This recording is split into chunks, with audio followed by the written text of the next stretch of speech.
طرح نبی کے دشمن اور نبی کو پاگل کہنے والا قرآن نے اس کو، اب یہ گالیاں اگر میں آپ کو سناؤں گا تو آپ کو مزہ بھی آئے گا۔ اس لیے یہ سارے ممبرز، یہ سارے شورا کے اراکین، یہ مالدار، یہ سردار، یہ مردار، اتفاق ہے ان کا، پروپیگنڈا شروع کیا ہے پورے میڈیا میں کہ یہ محمد پاگل ہے۔ اور اللہ کا جواب بھی آپ سنیں، نون والقلم وما یسطرون، تقدیر کی قلم کی قسم جس سے تقدیر لکھے گئے، معاملات الہیے لکھے گئے، یا کہہ دو اس قلم کی قسم ہے کہ جس قلم نے محمد تیرا نقشہ بنایا ہے، اس قلم کی قسم ہے کہ جس قلم نے تیرا نقشہ بنایا۔ یہ پٹھان کا نقشہ نہیں ہے، بلوچ اور سندھی کا نقشہ نہیں ہے، یہ نبی کا نقشہ ہے۔ ہمارے حضرت نانوتوی رحمۃ اللہ علیہ فرماتے کہ سب سے پہلے مشیت کے انوار سے نقشِ روئے محمد بنایا گیا۔ اللہ پاک نے اپنے مشیت کے انوار سے سب سے پہلے محمد رسول اللہ کے پیارے اور پاکیزہ روح کا نقشہ بنایا، پوری کائنات سے چن چن کر کے۔ نبی کو دیکھ کر کے تو آدمی ویسے بھی پاگل ہوتا، کسی بھی نبی کو دیکھے۔ انگریز کا نبی وہ کاڑا ہوگا، وہ کالا بھی ہوگا، وہ گدھے کی طرح ہوگا۔ میں اللہ کی انبیاء کی بات کر رہا ہوں۔ آپ کے پاکستانی اور آپ کے ہندوستان کے جو نبی ہوتا ہے نا، وہ بالکل خالص گدھا ہوتا ہے، میں ان کی بات نہیں کر رہا۔ 1.25 لاکھ انبیاء کوئی بھی نبی ایسے نہیں گزرا، عام اولیاء اللہ کے بارے میں ہے، نبی کا تو پھر کیا کہنا۔ الذین اذا رؤوا ذکر اللہ، جب کسی نبی پر، کسی ولی پر، نبی وہ سب سے بڑا ولی ہے، نبی پر جب نگاہ پڑ جائے تو ذکر اللہ، اللہ یاد آ جاتا ہے۔ والقلم، مجھے اس قلم کی قسم ہے جس سے میں نے تقدیر لکھی ہے، اس قلم کی قسم ہے کہ جس سے لوگ قرآن لکھتے ہیں، حدیث لکھتے ہیں، سیرت کی باتیں لکھتے ہیں، وحی کی باتیں لکھتے ہیں، اس قلم کی قسم، اس قلم کی قسم ہے کہ جس نے تیرا نقشہ بنایا۔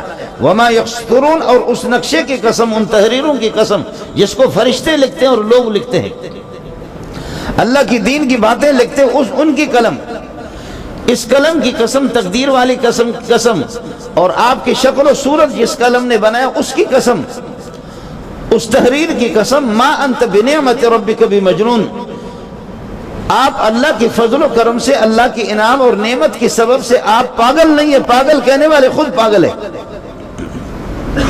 ما انت بنعمت ربک بمجنون، اللہ کا انعام ہے آپ پر، اللہ نے نبی بنایا آپ کو، اللہ نے رسول آپ کو بنایا، اللہ نے علوم الہیہ سے، علوم سماویہ سے تیرے سینے کو اللہ پاک نے نور سے بھر دیا، تو پاگل ہے؟ کون آپ کو پاگل کہتا ہے؟ ما انت بنعمت ربک بمجنون،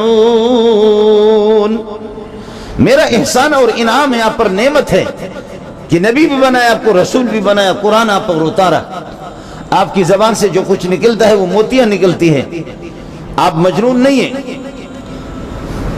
مجنون ایسے نہیں ہوتا کہ جس کے نبوت کا تاج جس کے سر پہ رکھا جائے، رسول ایسا نہیں ہوتا، کہ پاگل ایسا نہیں ہوتا کہ جس پر رسالت کا تاج رکھا جائے، پاگل اس قابل نہیں ہوتا کہ قرآن اس پر نازل ہو جائے، پاگل اس طرح نہیں ہوتا کہ جس کے صدقے میں پوری کائنات وجود میں آ جائے، پاگل ایسے نہیں ہوتے۔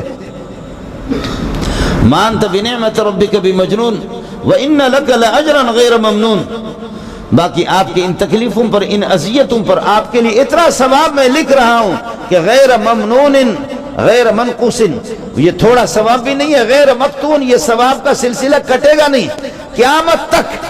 قیامت تک یہ جو کروڑوں تبلیغ کر رہے ہیں، یہ خانقاہوں والے خانقاہوں میں بیٹھے ہوئے ضربیں لگا رہے ہیں، اور اللہ کو یہ جو مدرسوں میں جھوم جھوم کر کے بچے قرآن پڑھ رہے ہیں، 1,60,00,000 بچے حافظ قرآن ہیں، 1,60,00,000 مسلمانوں میں بچے حافظ قرآن ہیں، قرہ حضرات الگ، حافظ الگ، مولوی الگ، مفسر الگ، محدث الگ، تبلیغی 36 کروڑ تبلیغی، 36 کروڑ امر یہ ہے کہ تبلیغی، جنہوں نے اللہ آپ کا بھلا کرے لوگوں کو کفر سے اور لوگوں کے شراب سے چھڑا کر ان کو نمازی بنایا ہے، یہ مولانا الیاس کی جماعت صرف۔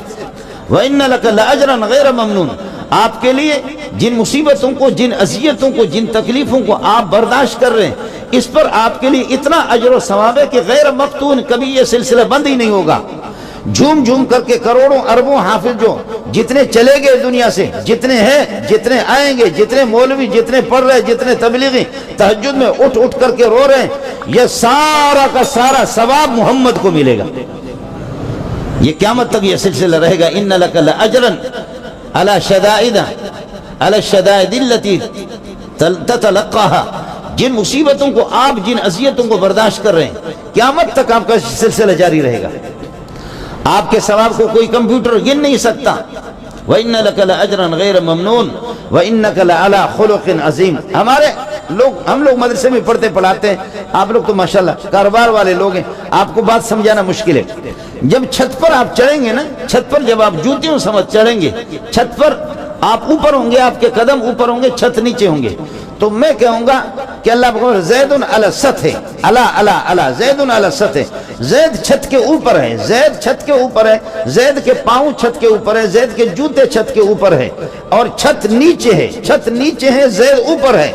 قرآن کہتے ہیں انک لعلی خلق عظیم، اخلاق عظیمہ تیرے جوتیوں کے نیچے ہے محمد صلی اللہ علیہ وسلم۔ کیا سمجھانے کا ڈھنگ ہے قرآن کا، اس طرح قرآن سمجھاتا ہے۔ اما عائشہ رضی اللہ تعالیٰ عنہ سے پوچھا گیا کہ اما رسول پاک صلی اللہ علیہ وسلم کے اخلاق کیا ہے؟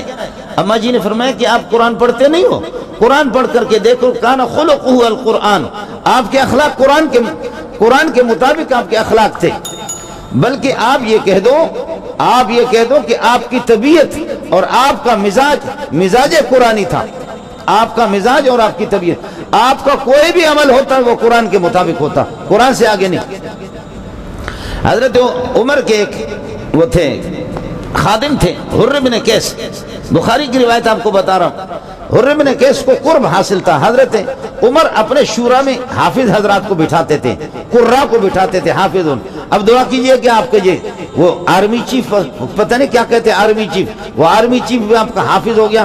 خدا کرے، اللہ کرے کہ وہ قرآن کو بدنام نہ کرے، اللہ کرے کہ حافظ صاحب جو ہے نا قرآن کو بدنام نہ کرے۔ خدا پاک اس کو، جو قرآن اس کے سینے میں ہے، کہتے مدینے میں قرآن حفظ کیا ہے، اللہ کرے کہ یہ قرآن ان کا رخ موڑ دے، اللہ کرے کہ یہ قرآن رخ موڑ دے۔ جیسے ابو بکر، عمر، عثمان، علی، 7 لاکھ صحابہ کا رخ قرآن نے موڑا، سب کو سبحان اللہ۔ کفر سے رخ موڑا، مدینے کی طرف، مدینے والے کی طرف رخ موڑا۔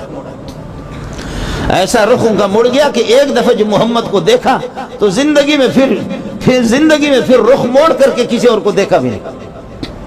جن کی نگاہ محمد پر پڑی، جن کی نگاہ قرآن پر پڑی، پھر وہ دوسرے طرف کبھی دیکھے بھی نہیں۔ اللہ اکبر، اللہ اکبر۔ کیا بات عرض کر رہا تھا کہ انک لعلی خلق عظیم۔ اما عائشہ سے پوچھا گیا کہ آپ کے اخلاق، تو اما جی نے فرمایا کہ آپ کے اخلاق بالکل قرآن کے مطابق۔